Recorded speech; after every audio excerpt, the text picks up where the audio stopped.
नमस्कार प्यारे बच्चों, आप सबका इस कक्षा में स्वागत है। इस कक्षा में हम कक्षा 11वीं की पुस्तक अर्थशास्त्र में सांख्यिकी के अध्याय 1 पर चर्चा करेंगे। पिछली कक्षा में हमने अर्थशास्त्र का परिचय जाना था। उस कक्षा में हमने अर्थशास्त्र का अर्थ तथा परिभाषा, आर्थिक क्रियाओं का अर्थ, आर्थिक गतिविधियों तथा गैर आर्थिक गतिविधियों में अंतर, आर्थिक समस्या तथा अर्थशास्त्र के घटकों उपभोग, उत्पादन तथा वितरण के विषय में चर्चा की थी। आज हम सांख्यिकी के अर्थ तथा परिभाषा, सांख्यिकी की विशेषताओं, सांख्यिकी के कार्यों, सांख्यिकी के महत्व तथा सांख्यिकी की सीमाओं पर चर्चा करेंगे। पिछली कक्षा में हमने जाना कि हर व्यक्ति को चयन की समस्या का सामना करना पड़ता है। आर्थिक समस्या की जड़ भी चयन की समस्या है। असीमित आवश्यकताओं की तुलना में सीमित संसाधन तथा साधनों का वैकल्पिक उपयोग सर्वोत्तम संयोग का चयन करने के लिए प्रेरित करता है। कोई भी तार्किक व्यक्ति तथ्यों के बिना निर्णय नहीं ले सकता है। निर्णय लेने के लिए उसे संख्यात्मक तथ्यों की आवश्यकता होती है। उपभोक्ता, उत्पादक या सरकार अपने आर्थिक निर्णय संख्यात्मक तथ्यों के आधार पर लेते हैं। इस प्रकार से आर्थिक या संख्यात्मक तथ्यों को आंकड़े भी कहते हैं। भारत में विश्वसनीय तथा शुद्ध आंकड़ों के महत्व को देखते हुए भारत सरकार ने इस कार्य के लिए एक मंत्रालय भी बनाया हुआ है, जिसका नाम सांख्यिकी और कार्यक्रम कार्यान्वयन मंत्रालय है। यह मंत्रालय एक स्वतंत्र मंत्रालय के रूप में कार्य करता है। किसी अर्थशास्त्री द्वारा आर्थिक समस्याओं का अध्ययन या किसी सरकार के नीति निर्धारकों द्वारा नई नीतियों का निर्माण बिना आंकड़ों के ठीक वैसे ही है जैसे बिना दिशा सूचक तथा मानचित्र के समुद्र में यात्रा करना, जहां मंजिल पर पहुंचना असंभव हो जाता है। आर्थिक समस्याओं के लिए आंकड़े संग्रह करने का उद्देश्य आर्थिक समस्या के कारणों को जानना तथा उनका विश्लेषण करना होता है। उदाहरण के लिए, जब हम बेरोजगारी की समस्या के कारणों की व्याख्या करते हैं, तब हम विभिन्न कारकों जैसे अशिक्षा, निर्धनता, पूंजी निर्माण का अभाव, उत्पादन में कमी आदि संबंधित आंकड़ों के प्रकाश में इसकी व्याख्या करते हैं। परंतु यदि हम इस समस्या के निवारण के लिए नीतियां नहीं बनाते तो समस्या के कारकों के अध्ययन का कोई लाभ नहीं होता। अर्थशास्त्रियों का मुख्य उद्देश्य तो आर्थिक समस्या को समझना तथा उसे दूर करने के लिए नीतियों का निर्माण करना है। इस पूरी प्रक्रिया में सांख्यिकी एक महत्वपूर्ण भूमिका निभाती है। आंकड़ों के संग्रह, विश्लेषण तथा निष्कर्ष निकालने के लिए सांख्यिकी सहायक होती है। सांख्यिकी के बिना अर्थशास्त्र का अध्ययन अपूर्ण है। तो आइए हम जानते हैं कि सांख्यिकी क्या है। सांख्यिकी का प्रयोग आप तथा आपके परिवार के सदस्य सालों से कर रहे हैं। जब आप अपने प्रतिशत अंक निकालते हैं और उसे अपने दोस्तों से उसकी तुलना करते हैं, वह सांख्यिकी है। जब आपके परिवार के सदस्य महीने भर में अलग अलग होने वाले खर्चों का हिसाब किताब रखते हैं तथा आने वाले महीनों के खर्च का अनुमान लगाते हैं, वह सांख्यिकी है। इस तरह हम कह सकते हैं सांख्यिकी उतनी ही पुरानी है जितनी मानव की आर्थिक क्रियाएं। प्राचीन काल में इसे शासन कला का विज्ञान समझा जाता था तथा इसका क्षेत्र सीमित था। उस समय सत्ता प्रशासनिक उद्देश्यों से जन्म मृत्यु का विवरण रखती थी तथा लगान राजस्व का हिसाब किताब करती थी और इसके लिए सांख्यिकी का प्रयोग करती थी। हिंदी भाषा में सांख्यिकी का शाब्दिक अर्थ है अंकों से संबंध या अंकों में होना। अंग्रेजी भाषा में इसे स्टैटिस्टिक्स कहा जाता है, जिसकी उत्पत्ति लैटिन भाषा के शब्द स्टेटस या जर्मन शब्द स्टैटिस्टिक से हुई है। इन सभी का अर्थ राजनीतिक राज्य से है। वर्तमान काल में सांख्यिकी का प्रयोग केवल सरकार तक सीमित नहीं रह गया है। आधुनिक सांख्यिकी का प्रयोग लगभग सभी क्षेत्रों और विषयों में होता है। अर्थशास्त्र, समाजशास्त्र, व्यवसाय प्रबंधन, सरकार की नीतियां, रिसर्च तथा विकास आदि क्षेत्रों में सांख्यिकी का व्यापक रूप से प्रयोग किया जाता है। आइए सांख्यिकी की परिभाषा को जानते हैं। सांख्यिकी शब्द का प्रयोग दो प्रकार से किया जाता है। पहला बहुवचन में तथा दूसरा एक वचन में।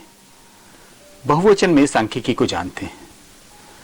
तथ्यों के संख्या संबंधी विवरण या आंकड़ों का उल्लेख करने के लिए सांख्यिकी शब्द का प्रयोग बहुवचन में किया जाता है।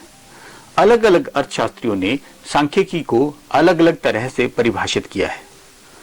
वेबस्टर के अनुसार समंक किसी राज्य में रहने वाले व्यक्तियों की स्थिति से संबंधित वर्गीकृत तथ्य हैं, विशेष रूप से वह तथ्य जिनको अंकों के रूप में अथवा किसी सारणी या वर्गीकृत पद्धति द्वारा प्रस्तुत किया गया हो। प्रसिद्ध सांख्यिकीविद बाउले के अनुसार किसी अनुसंधान से संबंधित अंकों में व्यक्त किए जाने वाले उन तत्वों के विवरण को समंक या आंकड़े कहते हैं जिन्हें एक दूसरे की तुलना में रखा जा सकता है। सांख्यिकी की अधिक व्यापक परिभाषा होरेस सेक्रिस्ट ने दी है। उनके अनुसार सांख्यिकी से तात्पर्य तथ्यों के उस समूह से है जो अनेक कारणों से पर्याप्त मात्रा में प्रभावित होते हैं, जिन्हें अंकों में व्यक्त किया जाता है, जिनकी गणना या अनुमान परिशुद्धता के एक उचित स्तर के अनुसार की जाती है, जिन्हें पूर्व निश्चित उद्देश्यों के लिए एक व्यवस्थित ढंग से संग्रह किया जाता है तथा जिन्हें एक दूसरे से तुलनात्मक रूप में रखा जाता है। संक्षेप में कहें तो बहुवचन में सांख्यिकी से अभिप्राय है समंक या आंकड़े। अब एक वचन में सांख्यिकी को जानते हैं। एक वचन में सांख्यिकी शब्द का प्रयोग सांख्यिकी विषय या विज्ञान के लिए किया जाता है। आप अभी जिस सांख्यिकी विषय का अध्ययन कर रहे हैं वह सांख्यिकी का एक वचन में प्रयोग है। एक वचन में प्रयुक्त सांख्यिकी शब्द से तात्पर्य विधियों के उस समूह से है जिससे आंकड़ों का संग्रह, आंकड़ों का संगठन, आंकड़ों का विश्लेषण तथा निर्वचन के लिए प्रयोग किया जाता है। क्रॉक्स्टर तथा काउडन के अनुसार सांख्यिकी को संख्यात्मक आंकड़ों के संकलन, प्रस्तुतिकरण, विश्लेषण तथा निर्वचन के रूप में परिभाषित किया जा सकता है।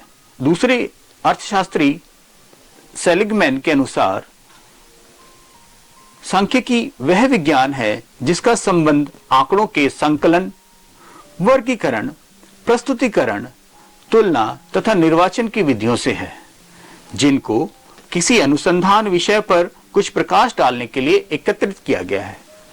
सांख्यिकी विषय की इस पुस्तक में हम आंकड़ों के संकलन, आंकड़ों के वर्गीकरण तथा सारणीयन, आंकड़ों के प्रस्तुतिकरण, आंकड़ों के विश्लेषण तथा आंकड़ों के निर्वचन की विधियों तथा तकनीकों का अध्ययन करेंगे।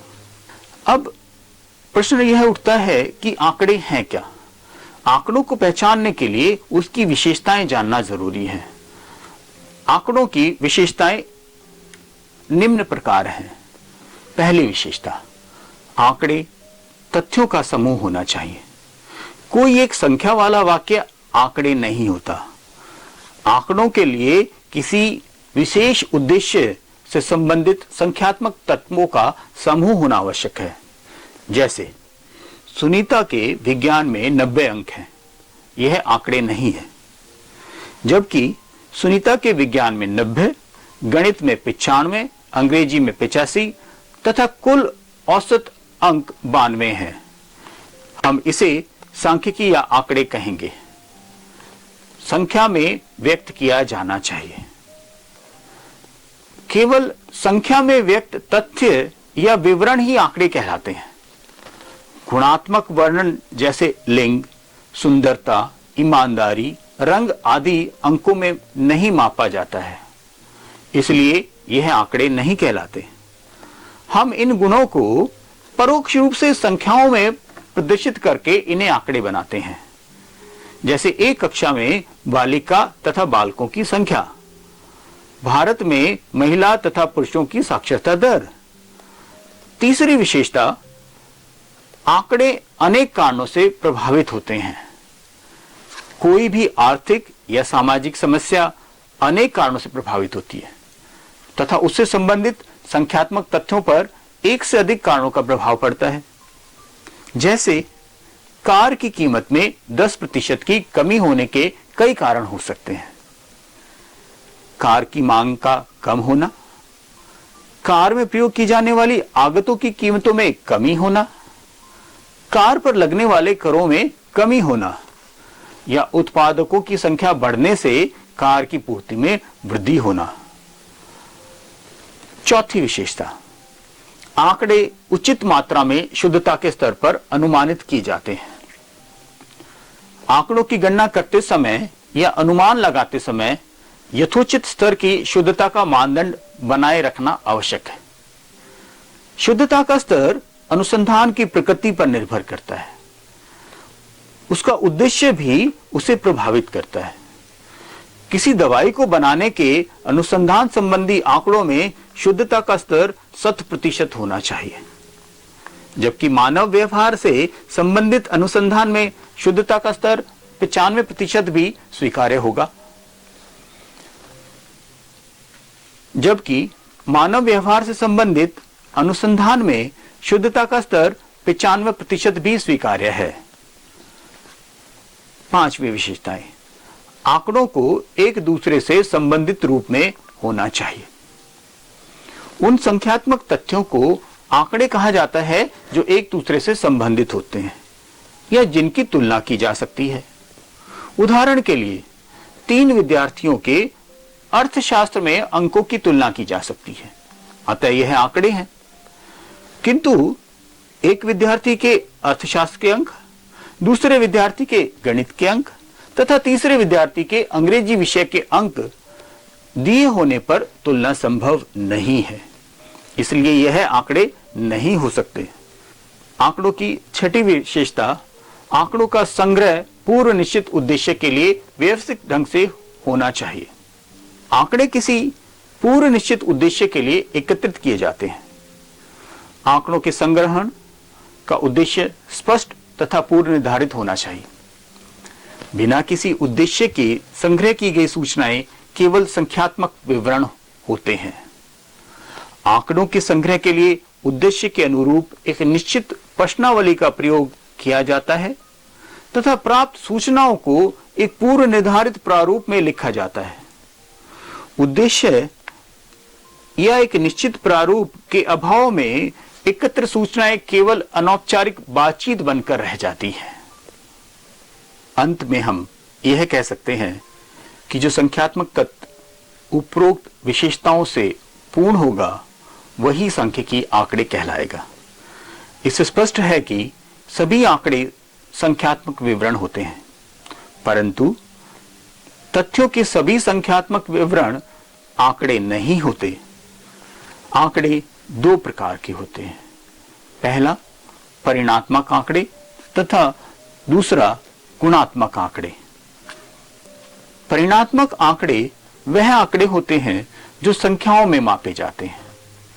उदाहरण के लिए छात्रों के अंक, व्यक्तियों की ऊंचाई, परिवार की आय, परिवार के सदस्यों की संख्या आदि। गुणात्मक आंकड़े वह आंकड़े होते हैं जो संख्याओं में नहीं मापे जाते, बल्कि इन्हें गुणों के आधार पर वर्गीकृत किया जाता है। उदाहरण के लिए व्यक्ति की ईमानदारी, छात्रों में अनुशासन, परिवार का जीवन स्तर आदि। अब सांख्यिकी करती क्या है? अब तक की चर्चा में आप जान गए होंगे कि अर्थशास्त्र का विद्यार्थी होने के नाते सांख्यिकी का अध्ययन आपको आर्थिक समस्याओं को समझने में मदद करेगा। आर्थिक समस्या के कारणों को गुणात्मक तथा मात्रात्मक तथ्यों की सहायता से खोजने में सहायक होगा तथा जब समस्याओं के कारणों का पता चल जाएगा तब इसे निपटने के लिए नीतियों का निर्माण करना सरल हो जाएगा। सांख्यिकी का कार्य क्षेत्र इससे कहीं ज्यादा विस्तृत है। आइए अब हम सांख्यिकी की कुछ महत्वपूर्ण कार्यों की चर्चा करते हैं। पहला कार्य, जटिल तथ्यों को सरल बनाना।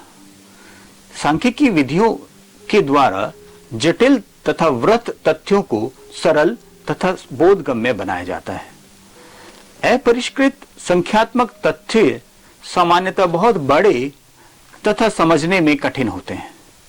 इन्हें किसी सामान्य लक्षण के आधार पर वर्गीकृत करके सरल बनाया जाता है। इससे इन्हें समझना तथा इनका विश्लेषण करना सरल हो जाता है। यदि अपरिष्कृत संख्यात्मक तथ्यों की संख्या बहुत बड़ी है तो इनसे कोई भी निष्कर्ष निकालना लगभग असंभव हो जाता है। जैसे यदि एक पुस्तकालय में सभी पुस्तकें एक साथ पड़ी हो तो आपको अपनी प्रिय पुस्तक ढूंढने में कितनी मेहनत करनी पड़ेगी।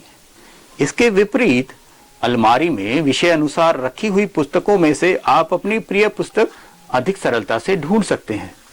सांख्यिकी यही कार्य करता है। दूसरा, तथ्यों को निश्चित स्वरूप में प्रस्तुत करना। सांख्यिकीय विधियां संख्यात्मक तथ्यों को संक्षिप्त तथा निश्चित रूप में प्रस्तुत करती है। उदाहरण के लिए आप कह सकते हैं कि भारत में वर्ष 2018-19 में मासिक प्रति व्यक्ति आय 10,534 रुपए थी। यह कथन संक्षिप्त तथा निश्चित है। बजाय यह कहने के कि भारत में वर्ष 2018-19 में मासिक प्रति व्यक्ति आय बहुत कम थी। तीसरा, तथ्यों की तुलना करना। सांख्यिकी का एक महत्वपूर्ण उद्देश्य समय अथवा स्थान के आधार पर विभिन्न समस्याओं के तुलनात्मक अध्ययन को सरल बनाना है। उदाहरण के लिए यह जानने के लिए कि हमारे देश में स्वास्थ्य सेवाओं में पिछले 10 साल में कितना सुधार हुआ, हम समय के आधार पर तुलना करते हैं। और यह जानने के लिए कि विश्व में हमारे देश में स्वास्थ्य सेवाओं का क्या स्थान है, हम अन्य देशों से तुलना करते हैं। यह तुलनात्मक अध्ययन केवल सांख्यिकी के द्वारा ही संभव है। चौथा, नीति निर्माण में सहायता करना। बेहतर और प्रभावी योजनाओं एवं नीतियों के निर्माण के लिए भविष्य की प्रवृत्तियों को जानने की आवश्यकता होती है। यदि शिक्षा के लिए नीति बनाते समय 10 वर्ष पश्चात छात्रों की संख्या का अनुमान नहीं लगाया जाएगा तो शिक्षा संबंधी भौतिक संरचना कम बढ़ जाएगी तथा बेहतर शिक्षा सुविधाएं नहीं दी जा सकेंगी। एक आर्थिक योजनाकार सांख्यिकी की सहायता से संख्यात्मक तथ्यों के आधार पर 10 वर्ष पश्चात विद्यार्थियों की संख्या का अनुमान लगा सकता है तथा उसे ध्यान में रखते हुए बेहतर योजना तथा नीति बना सकता है। पांचवा, विभिन्न तथ्यों के बीच में संबंधों का अध्ययन करना। सांख्यिकी का प्रयोग विभिन्न आर्थिक कारकों के बीच संबंधों को ज्ञात करने के लिए किया जाता है।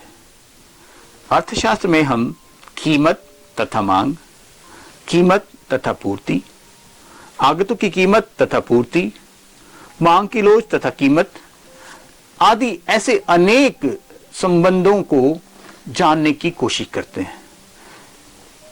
यह केवल सांख्यिकी की सहायता से ही संभव होता है।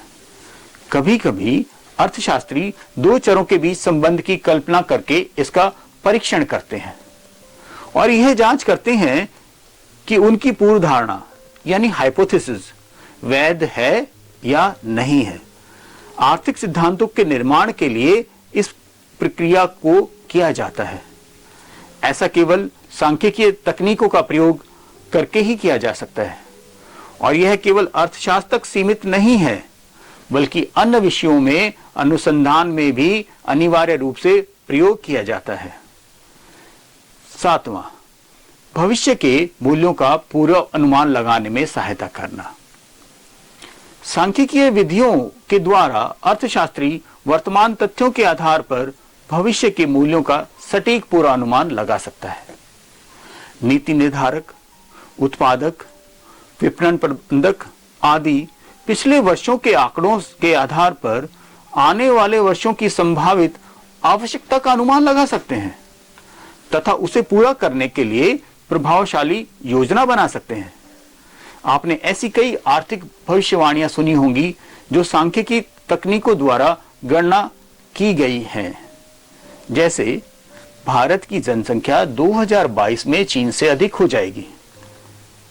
यह बात सांख्यिकी विधियों का प्रयोग कर कर कही गई है। 8वां, कारक तथा प्रभाव का संबंध बताना। एक अर्थशास्त्री किसी अन्य कारक में परिवर्तन के फलस्वरूप किसी एक आर्थिक कारक में होने वाले परिवर्तन के बीच संबंध की व्याख्या करना चाहता है, तो यह सांख्यिकी की मदद से संभव हो सकता है।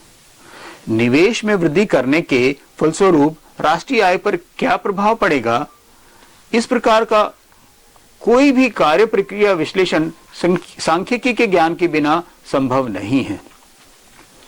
इस स्थिति में प्रतिगमन विश्लेषण यानी रिग्रेशन एनालिसिस द्वारा कारक तथा प्रभाव के संबंध को बताया जा सकता है तथा एक तथ्य में परिवर्तन होने के फलस्वरूप दूसरे में होने वाले परिवर्तन की मात्रा को ज्ञात किया जा सकता है।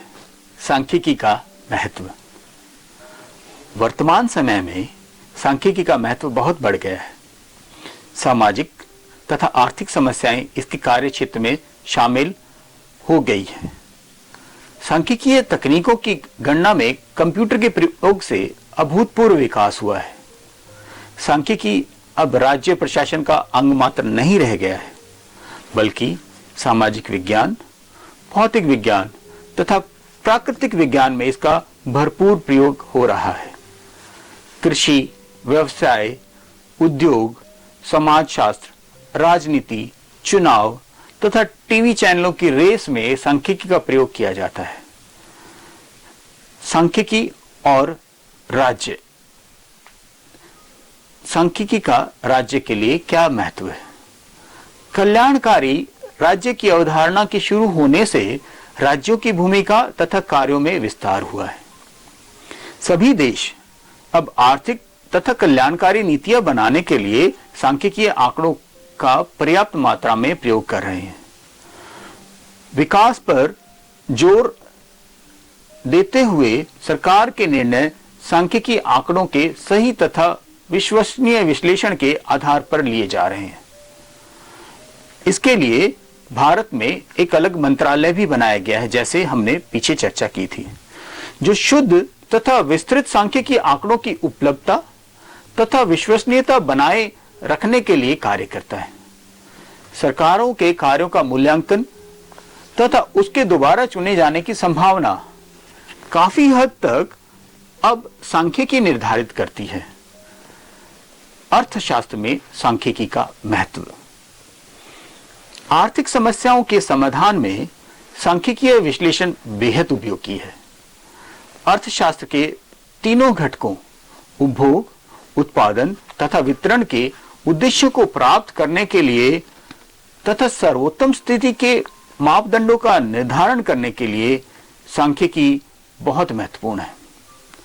विभिन्न आर्थिक नीतियों के निर्धारण के लिए मूल्य, मजदूरी, उपभोग, बचत तथा विनियोग संबंधी आंकड़े बहुत महत्वपूर्ण हैं।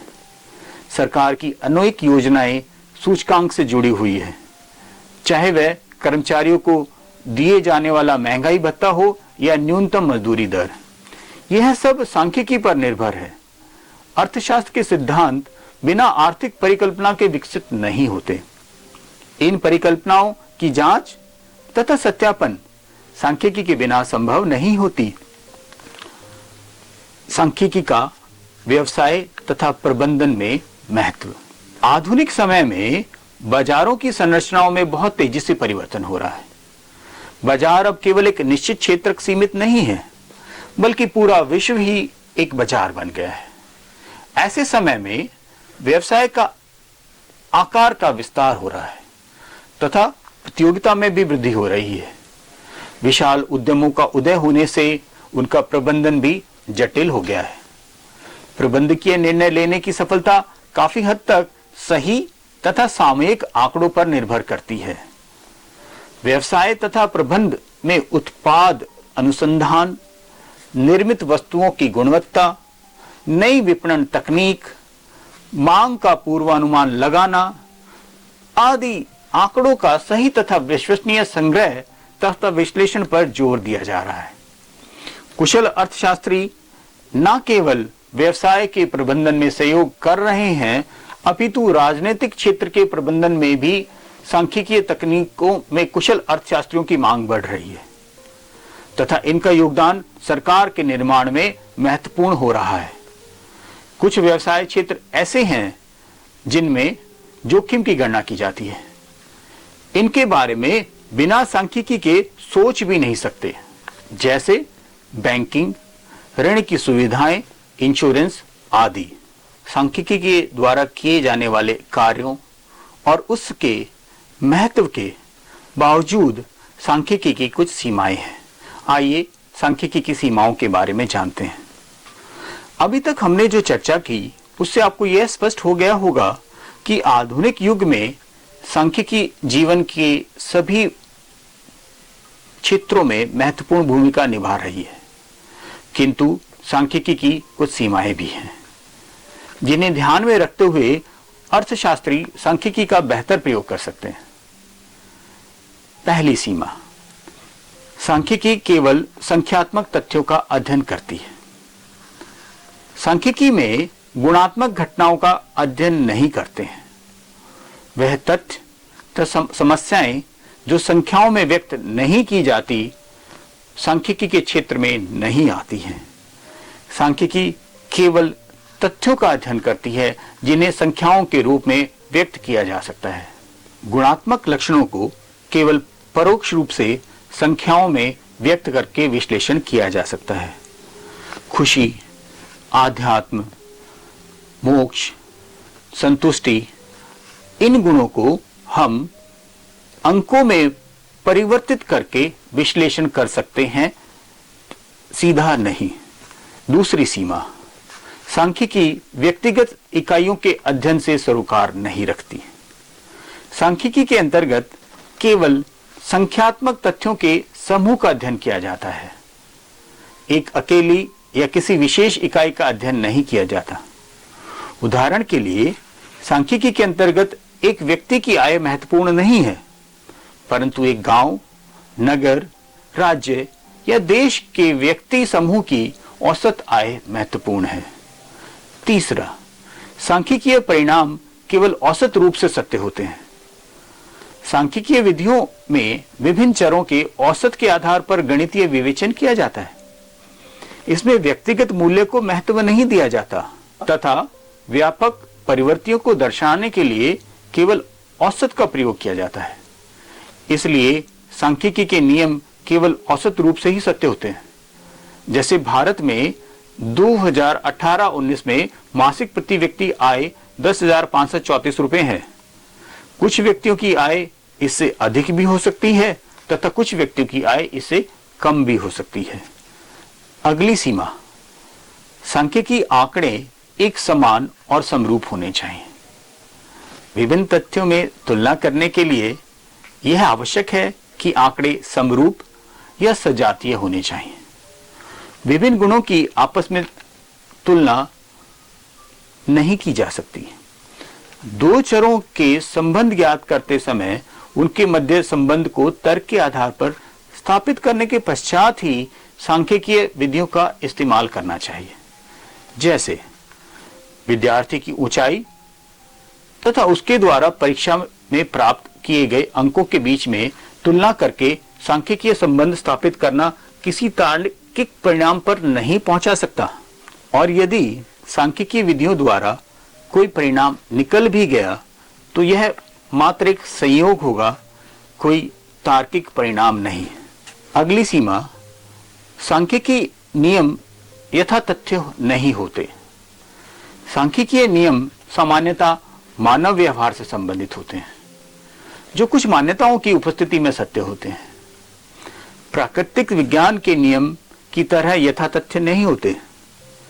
इन नियमों पर आधारित निर्णय लगभग आसपास सही होते हैं तथा यथातथ्य नहीं होते। इनका भौमिक उपयोग नहीं किया जा सकता। कुछ नियम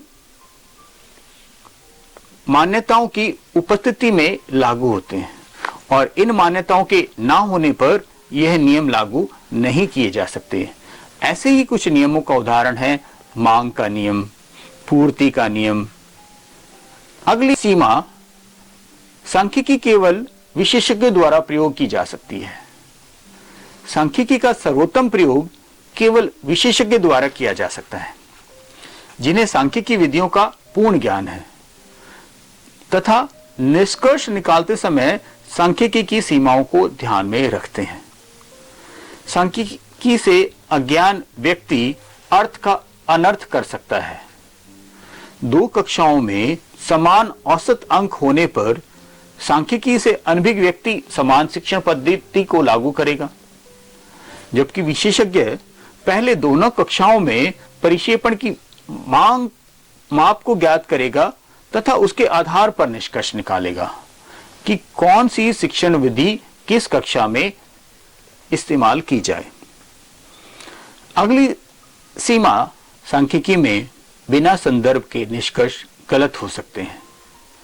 सांख्यिकी तकनीकों का प्रयोग करके निकाले गए निष्कर्षों को भली प्रकार समझने के लिए उन परिस्थितियों तथा मान्यताओं का अध्ययन किया जाना चाहिए जिनमें यह निष्कर्ष निकाले गए, अन्यथा यह पूरी तरह से गलत हो सकते हैं। इसे समझने के लिए सामान्यतः लाभ अर्जित करने वाली दो फर्मों का उदाहरण दिया जाता है, जिनका औसत लाभ तो समान है, किंतु एक फर्म का लाभ प्रतिवर्ष बढ़ रहा है तथा दूसरी फर्म का लाभ प्रतिवर्ष घट रहा है। ऐसी स्थिति में केवल औसत के आधार पर निर्णय निकालने से यह गलती होगी कि हम कहेंगे कि दोनों फर्मों की परफॉर्मेंस समान है, किंतु वास्तव में एक का विकास हो रहा है और दूसरे में कमी हो रही है। अगली समस्या, सांख्यिकी का दुरुपयोग हो सकता है। विभिन्न सांख्यिकीय विधियों की अपनी सीमाएं होती हैं। यदि उनको सावधानी से प्रयोग ना किया जाए तो उनसे गलत परिणाम निकल सकते हैं। अनेक सरकारी एजेंसियां तथा शोध संस्थान अपने दृष्टिकोण को सिद्ध करने के लिए सांख्यिकीय आंकड़ों का दुरुपयोग कर सकते हैं। कुछ आंकड़ों या चयनित आंकड़ों से निष्कर्ष निकालकर शोधकर्ता जनता को भ्रमित कर सकता है। आज की चर्चा को हम यहीं विराम देते हैं।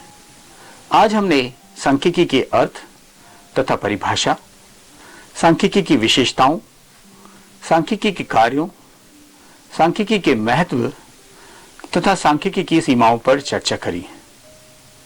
धन्यवाद।